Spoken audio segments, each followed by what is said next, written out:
Sige, punta na tayo dito sa ating ethics. Pasensya, no? I will be sharing my screen na lang kasi PDF yung ating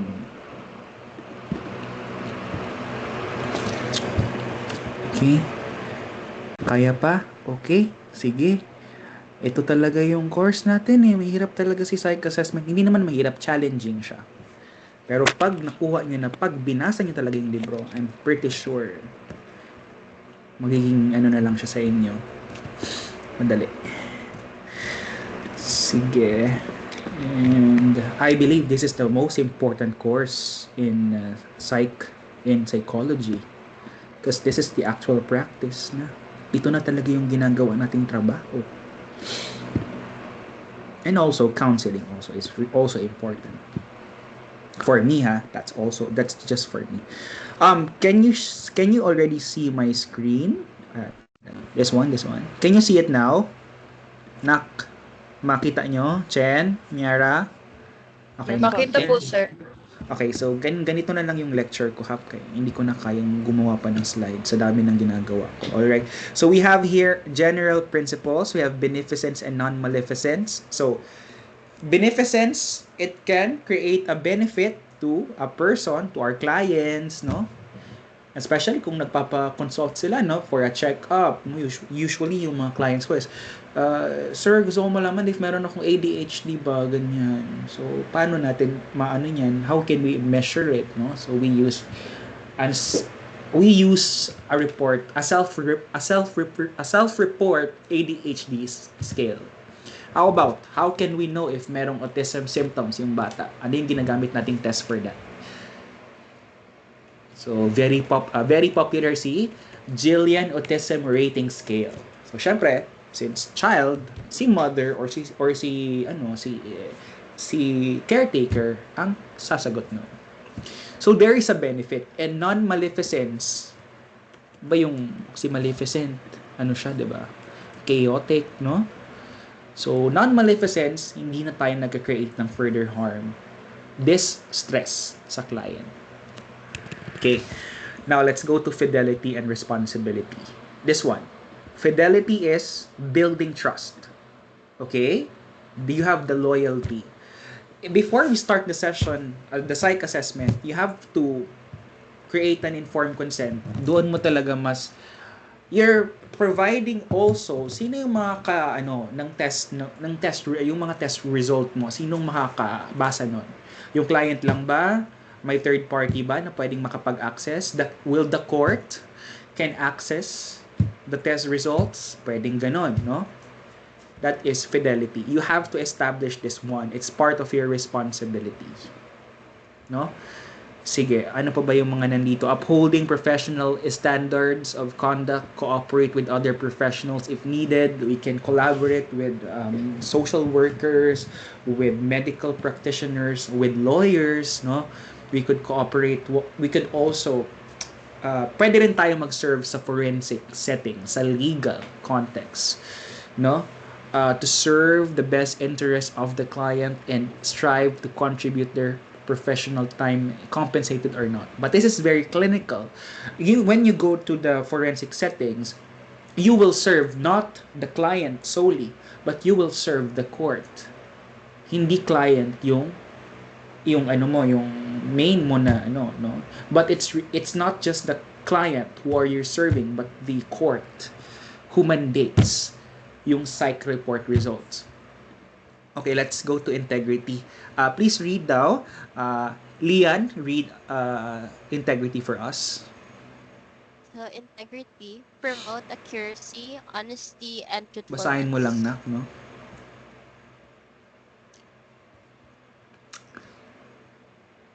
Okay. Sige, na po, na lang. Hello? Hello po. Kaylee, pakiread na lang na. Okay.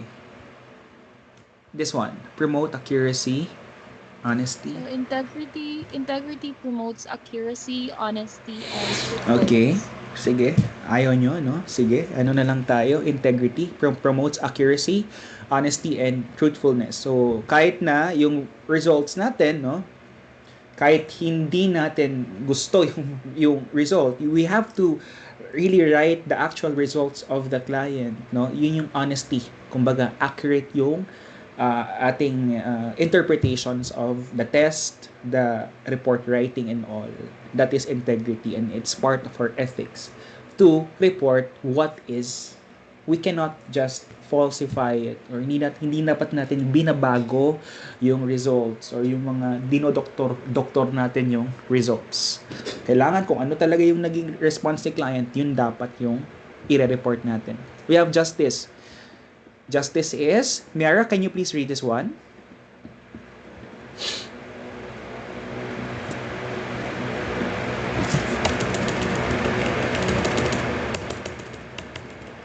Naka-turn on ba yung ano ko, microphone? Hello? Parang hindi ko kayo marinig. Can someone talk daw, be? Gusto ko lang malaman if... Hello po, sir. Ayan, okay, sige na, go. Okay, okay na. Sige, I'm sorry. Sige, justice, sige daw, paki-read daw, this one. Miara, no? Read natin.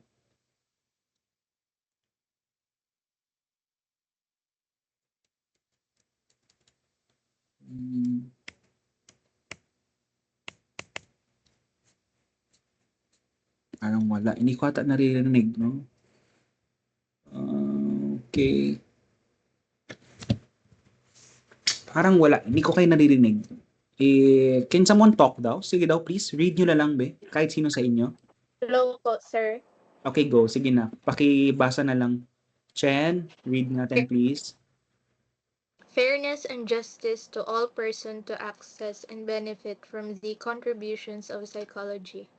Okay, so fairness and justice. Kumbaga, they have the access, everyone should have the access to psych testing, counseling, assessment, no? No one is judged because of their socio-demographic background. Kung pobre sila, dato sila, no? Fair tanan ang pag-treat, ana. Uway, pabor-pabor. Now, let's go to respect for people's rights and dignity. Please read this one, B. Someone? Mia? Basahin lang natin.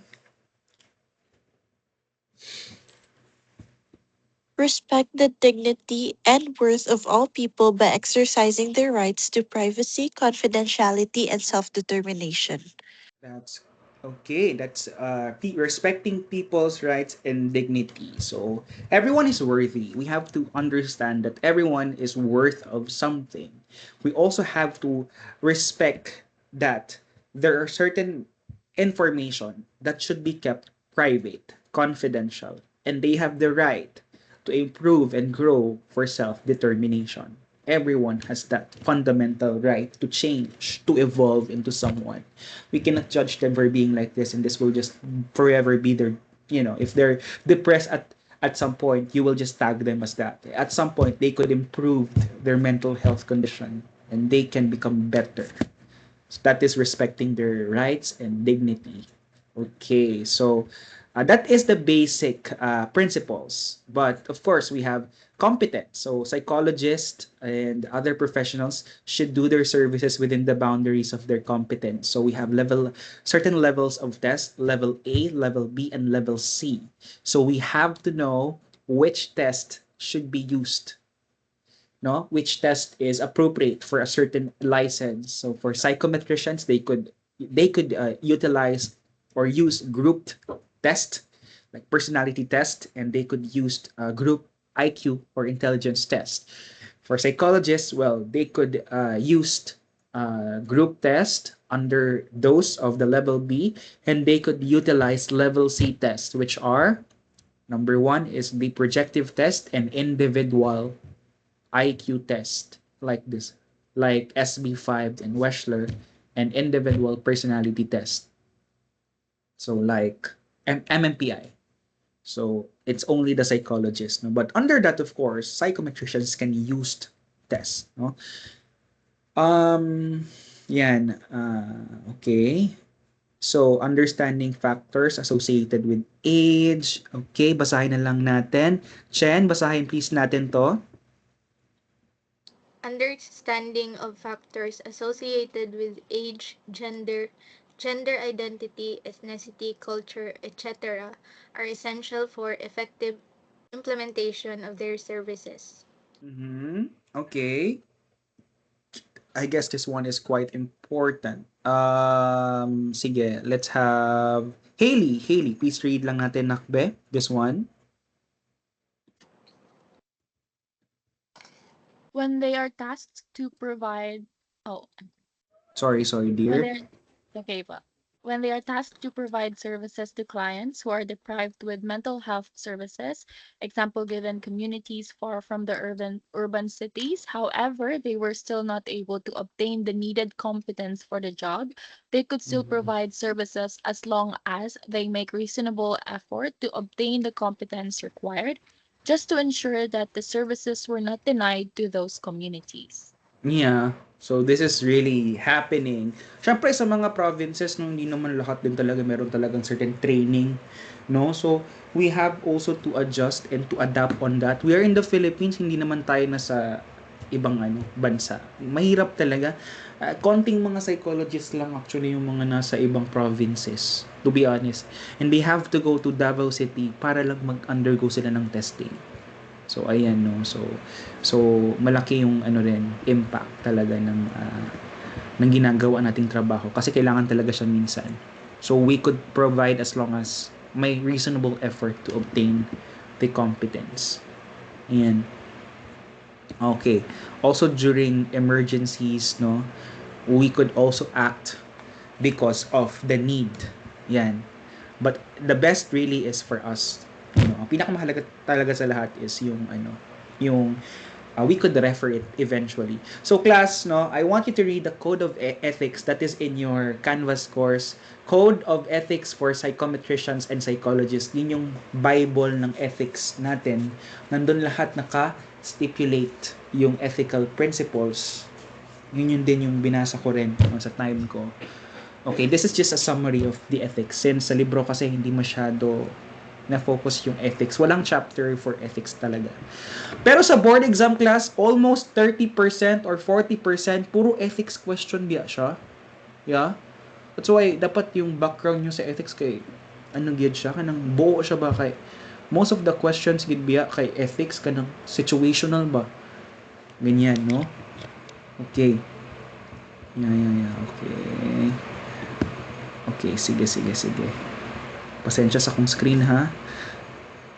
Okay, gusto ko rin kayo makita actually. Okay. So, let's go to multiple relationships kani siya. Okay. So, multiple relationships mga good sometimes is we cannot really be friends with our clients. There's a certain ethical principle for that, no? So if you want to gawing jowa si client, no, hindi rin pwedeng ganun agad, especially if undergoing pa yung inyong relationship as therapist or counselor or assessee and all. It's best to refer it to another one. So let's say sa case ko, no, I've asked manggod sa class ko in forensic psychology daw if pwede ba I will handle the annulment case of my friend, no, or kahit sa kakilala ko, bawal daw, hindi daw pwede, hindi daw siya ethical. Hindi naman bawal, but hindi ethical. Hindi daw siya ethical. And kung, well, pwede siya, pero I guess it would be a negative effect kapag once malaman ng judge na kaibigan ko pala siya, yung mismong client ko. So, kasi, ang kasi ng classes, dual relationships na siya ba? There is already a bias na involved pag ganun yung nangyayari. So, hindi daw siya ethical practice pag ganun. I just don't know. Some people do it and practice it, but it's best that we could abide with the ethical principles. Okay. This one. Let's read this one. Angela, basahin mo nakbe this one. Psychologists should refrain working if they know their personal problems would affect their performance. I'm guilty of this one. Honestly. Especially if you're with a certain contract, like mayroon ka talagang kontrata, kahit na may mga pinagdadaanan ka. That's why when you become an adult like me, you have to learn how to ganing inyong mahiwalay ba, ma-separate ninyo. You could compartmentalize your personal issues towards your client. And there's a case that nasumbong pud ko, no?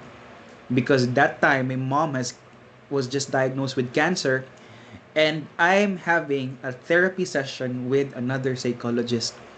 Kapwa na kabaryo ang naglaglag sa kuha. No, that's how difficult it is. No, sometimes manggod is you could give certain insights that you want them to reflect into something, but I acknowledge that it's their narrative manggod, which is the focus good, and you have to process it lang. You don't have to give certain insights about this and about that, no? Sa imuhang life ba kanang mo reflect ka dito pabalik sa imong client, no?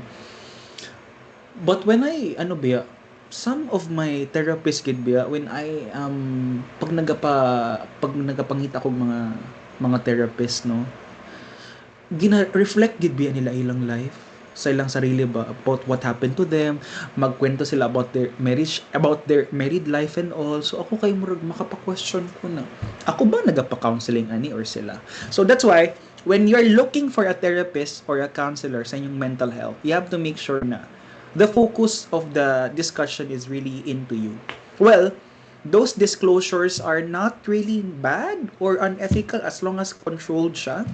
Disclosure is another technique that one can use, but the main focus man gyud dapat is kamo gyud how we can navigate the problems we have and how we can turn that into, you know, into the other way, no? So if you're looking for a therapist, you have to look also on the skills na ginagamit niya. Hindi dapat focus sa kanya. Yun. So, when you grow up, of course, nadyo time kapag mag-work mo sa mga clinical practice na schedule na lang ang hilak, you have to learn how to compartmentalize. Okay? Do you have questions so far?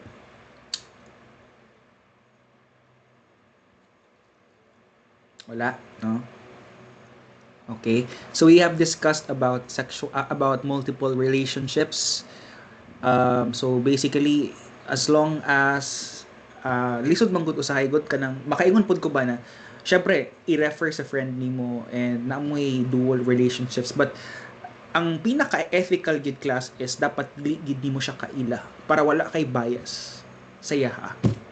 Walay lens ba, kumbaga empty state imong pagtan-aw kay client, no? So psychologists should not seek professional role when personal, scientific, professional, legal, financial, or other interests could impair their objectivity and could lead to exploitation. So mo na siya. Again, class, ethics like this will not lead na pwede ka makulong. Dili siya equivalent to lead to legal, no? But it's just yung tawag yan, it's just a guide of how we can do the practice ethically. Okay? Informed consent. So when conducting research, providing assessment, therapy, or counseling, we should always provide the informed consent. And the informed consent should consist of what? It should consist of the benefits, the possible harm that can be done, no?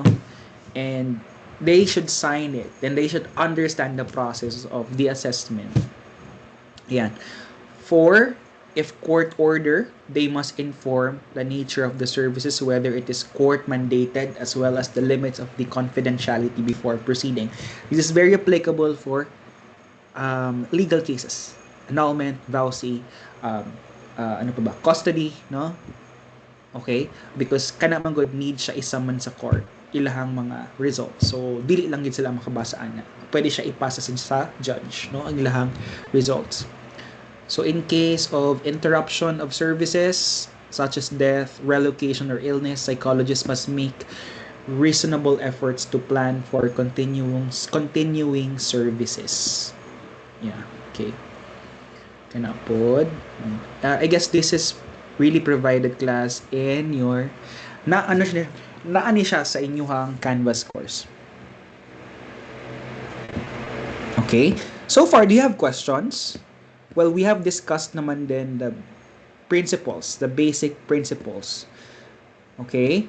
So far, do you have questions? I believe naana pod diriya ang mga law, no? The RA 10029, the Philippine Psychology Act of 2009, and other laws to remember. So you can just memorize this, be familiar of this one. And the RA 11036, the Mental Health Act. Okay? So I believe that will be all for our lesson for ethics. Do you have any questions so far? Next week, not going to meet next week. It's for you to comply with your assessments. No?